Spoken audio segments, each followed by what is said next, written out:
Questions? James, how's the week going for Ethan Grunkemeyer so far? Good. Yeah.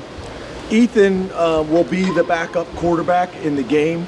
Smolik still isn't cleared medically. So Grunk's done a really good job and put himself in a position that we have a lot of confidence in him. He's getting a ton of reps this week. I think you mentioned Monday, just that Smolik had been cleared for about a week. Was that a miscommunication with us? Been cleared for practice. Mm-hmm. So I misspoke. Been cleared for practice, but not competition. Yeah, it's more part of his rehab. Could you see Ethan taking snaps in some 2 quarterback plays or anything like that, or is he still not ready for those? As you can imagine, that does not help us answering that question. How did this impact scout team? Having to move Ethan out of that role. You've seen him in the other quarterback's jersey for most of this year. How did you have to juggle things from that perspective? We've been rotating him up all year long anyway, so not a big deal. Lambeau's done a really good job all year long doing that, and Smolik, that's part of his, obviously working back in the reps. When a running back used to play wide receiver, obviously you face a lot of good running backs in football, but is there a difference, or is there an extra challenge of a guy who used to play that position is now in the backfield? Yeah, I wouldn't say that, other than the fact that obviously they're pretty purposeful in terms of their plan to try to get him involved as much as they possibly can in the pass game. But there's other running backs obviously we have faced that have also done that, but he's very comfortable doing it. Has been very effective. Coach, you talked about Monday about not being like a big transfer portal team. The guys that you were able to bring in for this season, talk about their impact and their role in getting you this far. The ones we brought in last year. Yeah, the ones for this season here. Yeah. Those guys have been great. I think that's the thing for us, is we want to be very selective and strategic about who we bring in and what their role is going to be and why. And to me, we look at it from a lot of different levels. Is this a good opportunity for them? And does it also make sense for us and our roster? So try to take all those things into account. Obviously, the success that we've had makes us attractive to a lot of young men out there that want to play at this level and want to play these types of games. And then obviously, being able to have guys like Tyler Warren and Abdul Carter and so on and so forth that are up for awards and All-Americans and things like that. Those things help too. So it's an attractive option, but we're very strategic about who we get involved with and who we bring in. James, with Smolik not clear, who would be that number 3 option? Yeah, that we don't have a third option right now. Would you consider at all like giving Tyler Warren reps at quarterback? I know it may sound silly, but he's throwing the ball this year. Yeah, again, I get the questions. I understand you guys got to ask the questions, but like our strategy and what we would do in this game, saying it now so they can start preparing for it during the week, I don't think makes a whole lot of sense. I'd be happy to talk about those things in the off season in detail with you guys. James, from a production standpoint, Omari's production really tapered off for much of Big Ten play, but he had a spike toward the end, and in the Big Ten championship we saw him make some plays. Anything evident to you about why Omari's kind of had that re-emergence in the pass attack from a production standpoint? No, it's the same answer I give you guys all the time. Like, we want to get all these guys involved in the offense, and based on the coverage and what the defense gives us, that's going to determine guys one week have a big game and other weeks maybe not as big of an impact. So you can't get everybody the ball as much as we would like to. We expect him to have a big week this week, and we'll see how it plays out. But obviously we'd love for all those guys to be able to have an impact in the game, but planning is one thing. What actually happens in the game is another.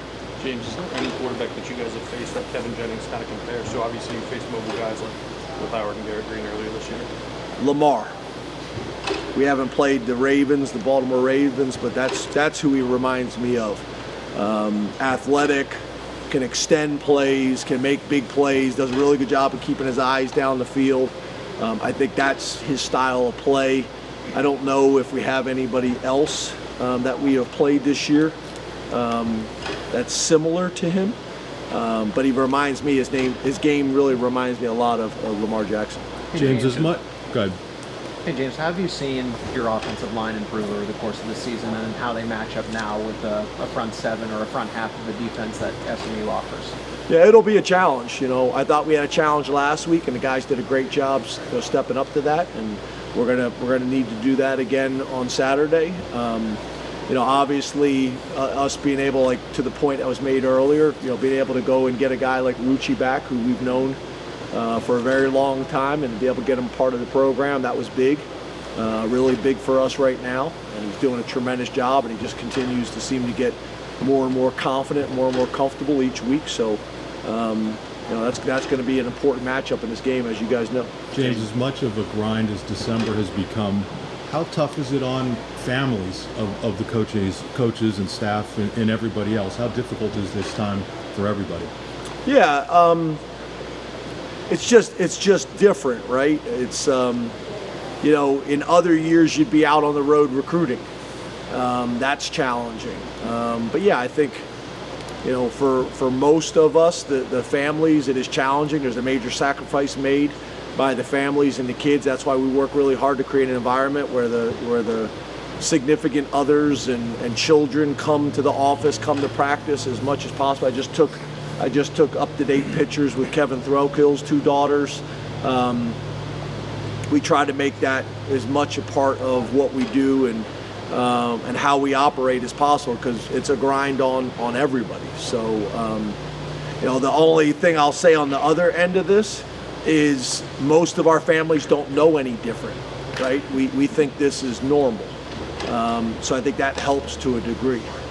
Could Keon Wiley contribute down the stretch? Yeah, it's kind of the same circumstance. Kind of the same circumstance.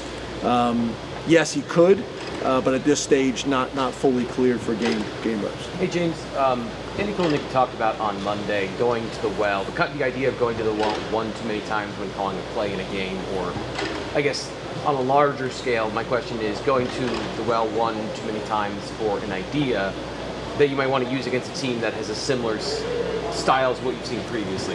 What's your thought on, reusing things that have worked and been successful for you, but also maybe going to it one too many times? I'm like you guys. When we go to it and it works, it's awesome. And when it doesn't, it sucks, right? I think that's the fine line with all this stuff, right? How much you do on offense, how much you do on defense that you do well, how many times you call something to make sure that they can defend it, but then when do you stop? You call it one too many times, and now it's not as effective. So that's the fine line. It's not a science, it's also an art to it. You're trying to predict things that aren't always predictable. And then not only that, you may call it at the right time, and their 3 technique just beats our guard, and now it's not effective. So there's a lot of reasons for plays and things to be successful. I think what Andy does a really nice job of, and I've said this to you guys before in my 11 years, is I think as a play caller, where you really make your money, there's 4 to 6 calls a game that are critical. And, the rest of them, for the most part, as much time as we spend game planning on what you're going to do in opening drives, or your first third and short, or your first third and medium, those things are pretty much staff discussions that are planned out. But there's that feel of when to make a specific call that your gut and all your film study tells you you're gonna get what you want right here. It helps in today's college football that we do so much check with me, either at the line of scrimmage with the quarterback or to the sideline. That helps, but still, I think there's 4 to 6 plays a game that really define a very successful major college coordinator. Coach, with Rucci and AJ, younger players that you were able to bring in, they went from kind of guys you thought maybe could build depth at the beginning to guys that are now playing huge roles. Talk about how they've been able to kind of reach this point right now. Yeah, I don't know if I would describe it the way you did. I don't think I've ever described those guys as depth guys. We don't go to the portal and tell guys we're bringing them in to be depth guys. Now, obviously, we also don't promise any starting jobs. They got to earn it. But those guys obviously are big contributors for us right now. we're going to need them to play well on Saturday, but I never viewed either one of those guys as depth guys for us. Hey James, how do you prepare for the tempo that SMU likes to run? Yeah, we've been doing tempo periods the last couple days, good on good, because as much as we do it with the scout teams and those things are fine, it's not the same as going good on good. So we've done that full speed every day against our offense and against our defense, tempo periods with the plays that we run, but similar concepts that they run that serve the purpose and allow our defense to get what they need. James, you recently got a transfer commitment from Kyron Hudson. What did you I'm not allowed to talk. I'm not allowed to talk about James, NCAA rule. James, we saw on social media last week Jalen Reed shared Trying to get me a violation.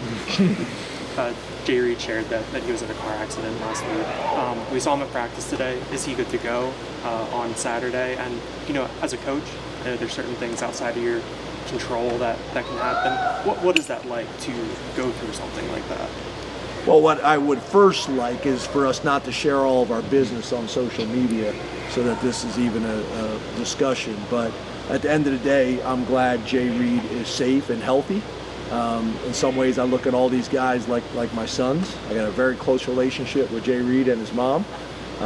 So the most important thing, he's healthy. And I don't mean just for football. He's healthy and good. That's the most important thing. And then obviously we sure are glad that he's full go and no issues. Time for two more, guys. SMU racks up a lot of penalty yardage. Is there almost a way to force a team to commit extra uncharacteristic penalties? Not anything more than what you do any other time. We're not spending time on that. We're spending time on executing our game plan on offense, defense, and special teams, and those other things. We're not going into this game with doing anything more than what we normally do in terms of cadences and things like that. James, are there any ways this isn't going to be a normal home game since the NCAA is in charge of so many things? Yeah, I think obviously it's in Beaver Stadium, but it's one of the things I think is really important is the students. Our students make a huge difference for us, and obviously being after finals and things like that makes it a little bit challenging. So that's a little bit of a concern. And then obviously it's a home game for us, but to your point, the college football playoff pretty much runs everything else. So it will not feel like it normally feels to us playing a home game in Beaver Stadium, but overall in general, obviously we're glad and fortunate to be home. So we'll take it. This is the structure that exists, and we're going to embrace it and move forward. Thank you, Coach. Thank you. Thanks.